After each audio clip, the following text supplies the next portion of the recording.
You could say that tonight is the same as last night, in the sense that last night was dark and tonight is dark. Or you could say that it's different. Last night it wasn't raining, tonight it is.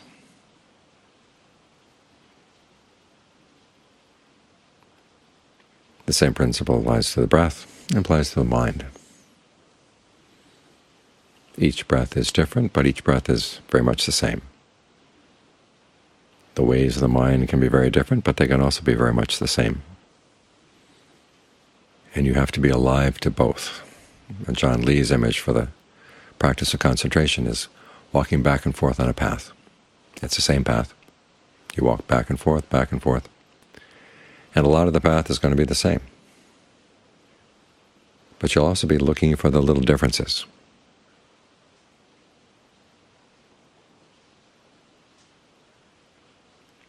And a lot of the skill lies in learning how to be with something that is very similar, the breath coming in, going out, and yet not get bored and not zone out.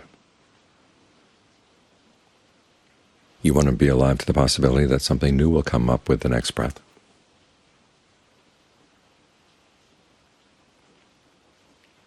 But at the same time, it's important to remember that we're here to develop a skill. There was a famous Zen teacher one time who extolled beginner's mind. He said, in the beginner's mind all things are possible. In the expert's mind only a few things are possible. The problem is in the beginner's mind that things are possible, they're potential, but they're never actualized, or not yet actualized. And many of the things that the beginner thinks are possible are actually impossible.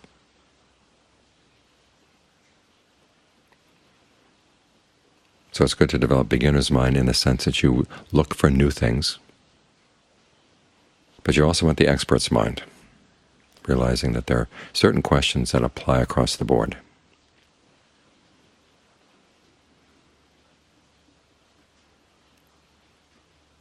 Part of the issue about beginner's mind seems to relate to the fact that Zen was very much influenced by the I Ching, which has the idea that each moment is unique. And you have to sort of grok the moment in order to know what to do.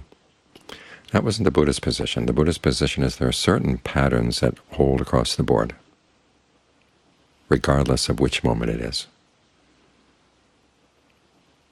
Certain questions that are going to be useful across the board.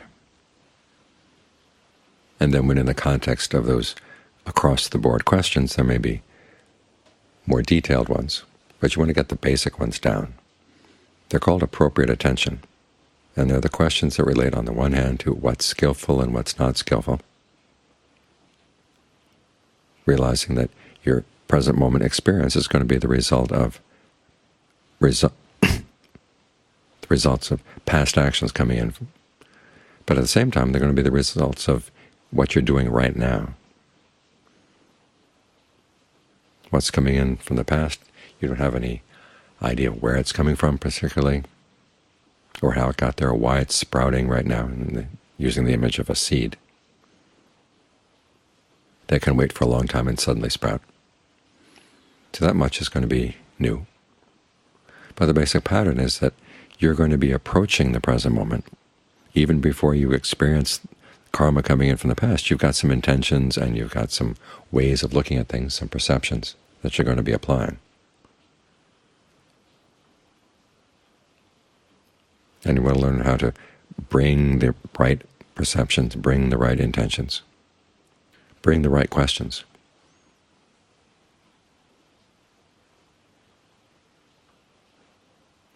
So be ready that anything could come up in the present moment, but you have some ideas about what's skillful and what's not, what kind of intentions to act on and which ones not to act on, anything involving greed, aversion, and delusion. If you can recognize it, you don't go with it. Anything involving sensuality, in other words, a fascination with thinking about sensual pleasures, you put that aside. Any thoughts of doing harm, any thoughts of ill will, you put those aside. You try to bring to the present moment an attitude of goodwill for yourself, which underlies the practice of appropriate attention, and goodwill for others. You want to act in a way that doesn't harm anybody. You want to speak in ways that don't harm anybody. You want to think in ways that don't harm anybody.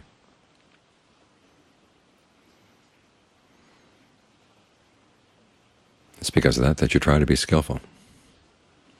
And then it goes deeper. There are also the questions of the Four Noble Truths. What right now is the stress? What right now is weighing down the mind? Or in the words of one of the forest acharyas, what's putting a squeeze on your mind right now?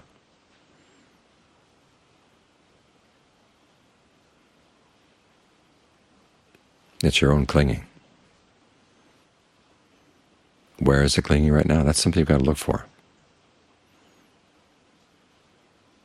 And the Buddha advises that to do that, you get the mind into concentration. You start with right mindfulness. In other words, trying to be, say, with the breath in and of itself. Ardent, alert, mindful, putting aside any thoughts of greed and distress with reference to the world. Okay, that's a task you're bringing to the present moment. The same task that you brought last night and the night before.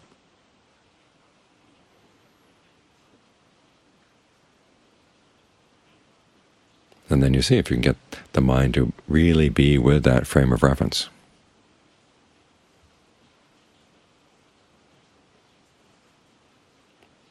This is where you begin to notice the little differences. What's getting in the way tonight may be different from last night. A different distraction or a different problem. Sometimes the problem is too much energy, sometimes it's not enough. Sometimes it's thoughts that you're bringing in from events in the day. They're eating away at the mind, or the mind is eating away at them. And you have to remember, what have you done in the past to deal with those kinds of thoughts? That was actually effective. Give that a try. This is where you combine beginner's mind and the expert's mind. You bring in what's worked in the past and try to apply that. If it works, fine. If it doesn't work, that's when you've got to use your ingenuity. What else might work? And ingenuity involves being very observant. If you can't figure out how to get past a particular distraction, watch it for a bit. Separate yourself out. Ask yourself, if someone else were watching this thought, what would they advise?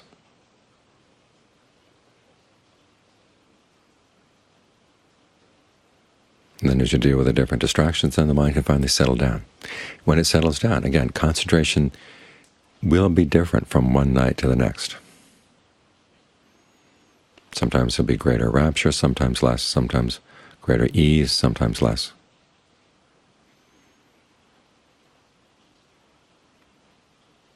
But whatever is good, you try to maintain it. That's one of those questions and one of those attitudes that's across the board.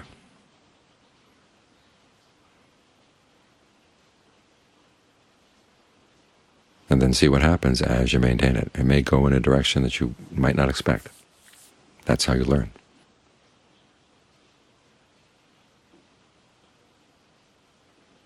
So what you're doing is bringing a certain attitude, a certain framework, a certain set of skills to the present moment,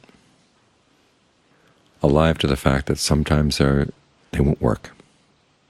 Then you've got to figure out some new ones. But this is how your expert mind develops. Now it really is an expert. I've always wondered about that expert that the Zen teacher talked about. I had a very closed mind about things.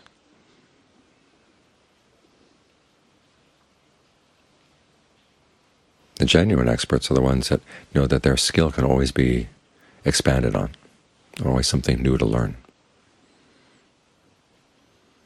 I had a friend one time who was studying pottery in Japan with one of the living national treasures.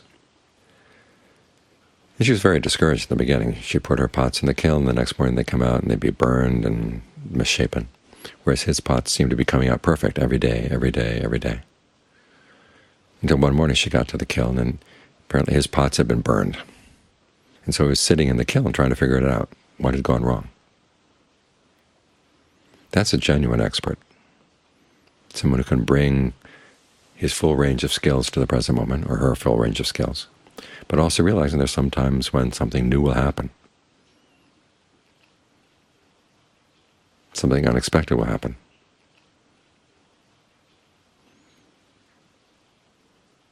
And you have to have the right attitude. You don't get discouraged. You don't get defeated by it. You figure out, well, here's a new problem. Here's something, a new challenge in the skill. This is how a skill stays alive. This is how the expert remains an expert, not just some old fuddy-duddy set in his ways.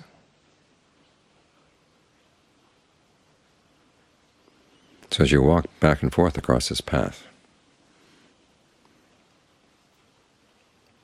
don't let the sameness of the path get you down or become monotonous.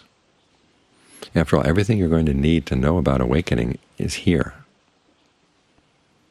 All the processes of fabrication, the way you fabricate your sense of the body with your breath, the way you fabricate thoughts, conversations in the mind with directed thought and evaluation, the way you fabricate your mind with feelings and perceptions. These processes are happening all the time, and it's learning how to see these processes to the point where you get dispassion for them. That's where the awakening is going to happen. So it's all happening right here. It's simply that you haven't seen all the details yet. The Buddha gives you a set of questions, a set of attitudes, appropriate attention to bring to each moment as a general framework.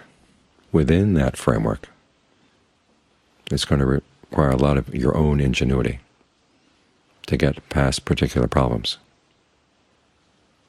But that's how the Buddha's discernment becomes yours.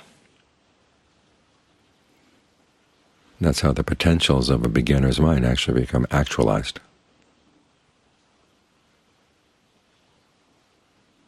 By being both the beginner and an expert at the same time.